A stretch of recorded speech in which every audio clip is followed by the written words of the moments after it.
सबसे पहले आपको ई मित्र के सर्विस डैशबोर्ड में आ जाना है। यहाँ पर आपको सर्च करना है राशन कार्ड। तो इसके लिए आप जैसे यहाँ पर लिखेंगे राशन कार्ड तो ऑटोमेटिकली यहाँ पर आपका फॉर्म आ जाएगा। फॉर्म 1 में आपको ration card, new ration card apply का ऑप्शन देखने को मिल जाएगा। तो आपको ये वाला ओके करना है।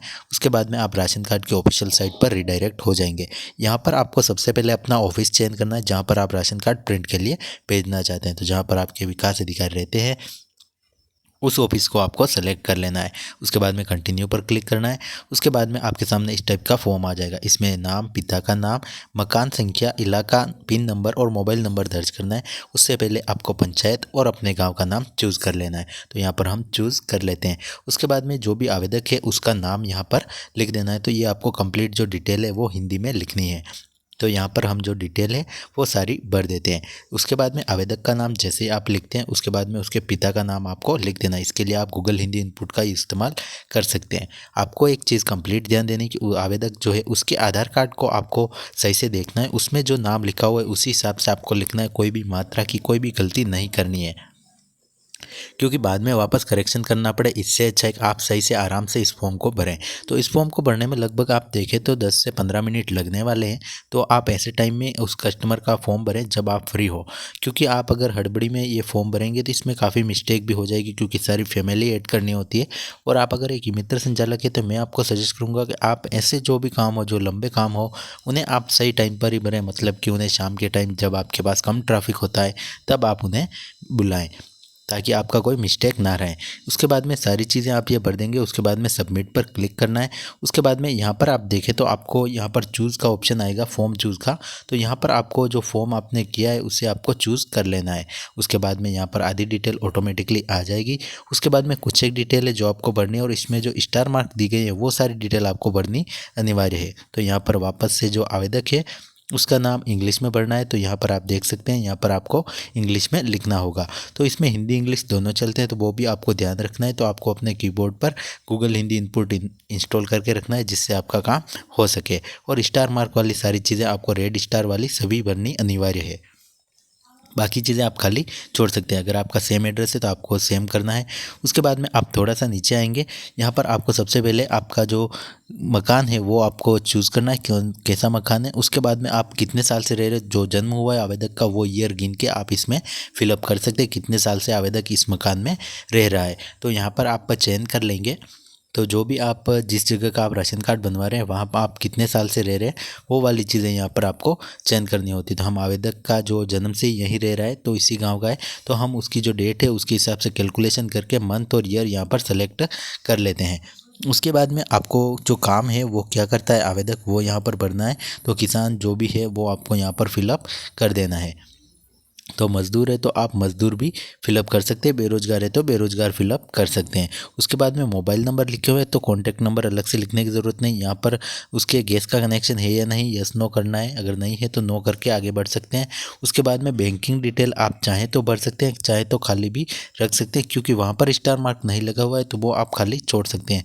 यहाँ पर उसका जो टोटली जो इनकम है पूरी फैमिली की वो यहाँ पर फिलअप करनी है। उसके बाद में यहाँ पर उसके कौन से बैंक में अकाउंट है वो यहाँ पर चयन करना है। तो ये अनिवार्य नहीं है, ये ऑप्शनल है, आप चाहें तो इसे फिलअप करें। अगर आपके आवेदक के अकाउंट है तो आप ज़रूर उसे ऐड कर दें, जिससे कि उसे और भी कोई फ़ायदा रहे। बाकी आपके अगर अकाउंट नहीं है आवेदक के पास तो भी आप इसके लिए आवेदन कर सकते हैं, आपको कोई समस्या नहीं आएगी।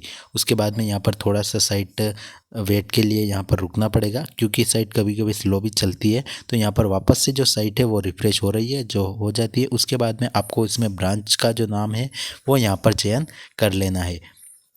तो जो भी कस्टमर के ब्रांच है वो आपको अपने हिसाब से चयन कर लेना है।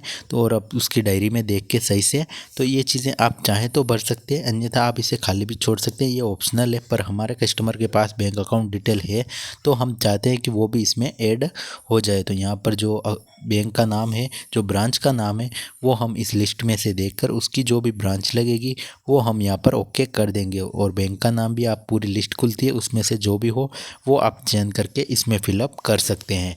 तो इसमें मैं काफ़ी चीज़ें ब्लर रख रहा हूँ जो कि सारी पर्सनल जानकारी है, तो गूगल की पॉलिसी के अनुसार मैं उन्हें डिस्क्लोज़ नहीं कर सकता, तो इसके लिए मैं आपसे माफ़ी चाहूँगा।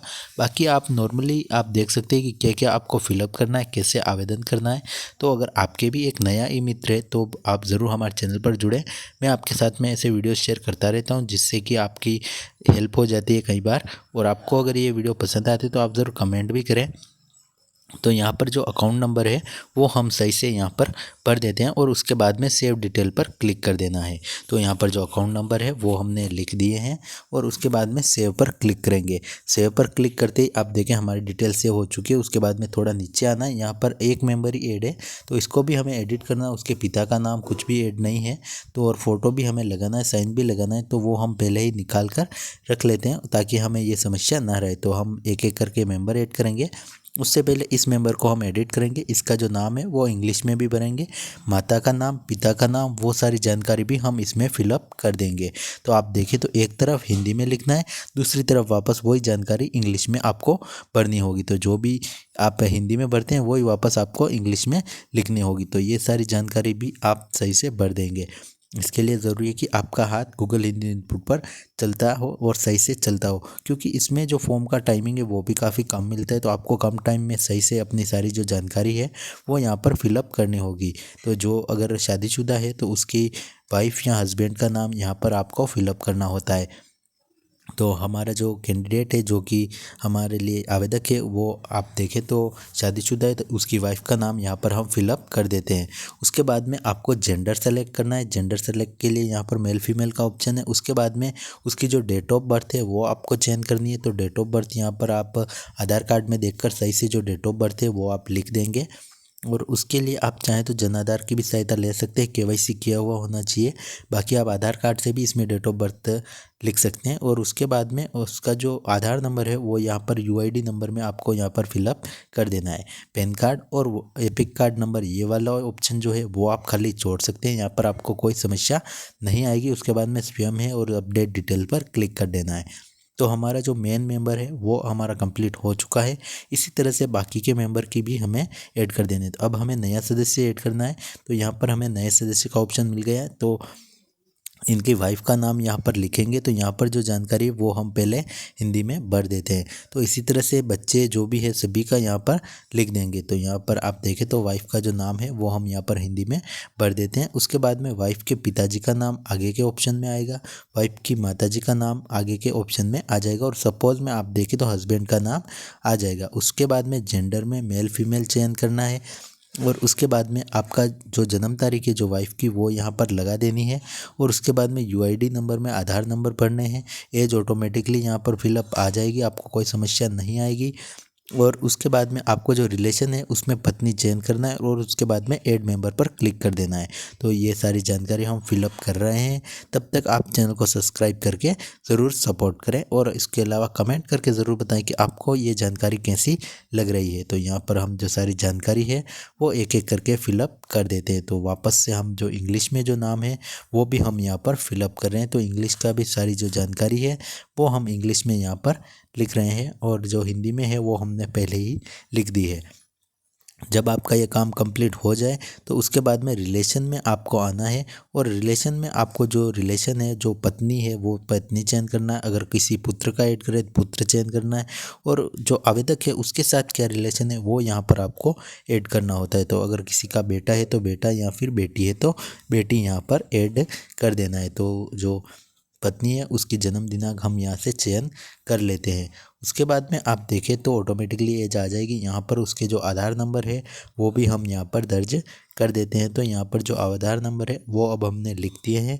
उसके बाद में यहाँ पर जो रिलेशन है वो चूज़ करके यहाँ पर पत्नी कर देते हैं और उसके बाद में ऐड मेंबर करेंगे। हमारा मेंबर ऐड हो चुका है। इसी तरह से बाकी के मेंबर भी हमें ऐड कर देने हैं। इसके बाद आपको जो फ़ोटो और जो साइज़ में साइन है वो आपको अपलोड करना है। तो फ़ोटो और साइन हमने पहले काट रखे हैं तो वो हम इसमें अपलोड कर देते हैं। हमने पहले क्रॉप करके बना रखे हैं। यहाँ पर आप साइज़ देख सकते हैं, फ़ोटो मिनिमम 10 का, मैक्सिमम 20 का, और साइन की भी यहाँ पर साइज़ दी गई है। तो आपको इस हिसाब से इन्हें तैयार करना है। उसके बाद में ये जब आपका अपलोड हो जाता है, उसके बाद में आप थोड़ा सा नीचे आएंगे, यहाँ पर आप देखेंगे तो आपको जो PDF आपने बनाए हैं, जो फॉर्म का PDF है, वो आपको अपलोड कर देना है। तो एक एक करके आपको जो फ़ोटो और सब कुछ अपलोड होने के बाद जो फॉर्म का PDF है वो अभी आपको अपलोड कर देना है। तो सारी चीज़ें आपको सही से देख लेनी है। तो हम जो PDF है वो पहले तैयार कर रखा है, उसे हम एक एक करके अपलोड पर क्लिक करके अपलोड कर देंगे। तो यहाँ पर हम एप्लीकेशन फॉर्म चयन करेंगे। उसके बाद चूज़ में हम PDF जो हमने तैयार किया है वो चयन करेंगे और उसके बाद में ओपन पर क्लिक करेंगे और फिर सेव पर क्लिक कर देंगे। यहाँ पर हम लिख देंगे फॉर्म और उसके बाद में सेव। उसके बाद में यहाँ पर आप देखें तो आपका जो PDF है वो ऑटोमेटिकली सेव हो जाएगा। अभी नहीं हो पा रहा क्योंकि यहाँ पर जो साइज़ है वो थोड़ा मैटर करती है, तो हम इसे साइज़ में सही से कन्वर्ट कर देते हैं। उसके बाद में इसे वापस से अपलोड करते हैं ताकि ये सही से अपलोड हो जाए। तो आपको ये कम्प्लीटली ध्यान रखना है कि जो साइज़ है वो परफेक्ट होनी अनिवार्य है। हर पेज की जो साइज़ है वो सही होनी चाहिए। तो हमने साइज़ सही कर ली है। अब हम इसमें वापस से उसे अपलोड कर देते हैं। तो हम वापस से जो फॉर्म है वो हम वापस से इसमें अपलोड कर देते हैं। तो हमारा जो एप्लीकेशन फॉर्म है वो हमने अपलोड कर दिया। उसके बाद में हमें इनक्लोज़र मतलब उसमें भी वो वाला जो फॉर्म है आपने अभी अपलोड किया है वो वाला वापस से एफिडेविट करके आप इसमें अपलोड कर सकते हैं।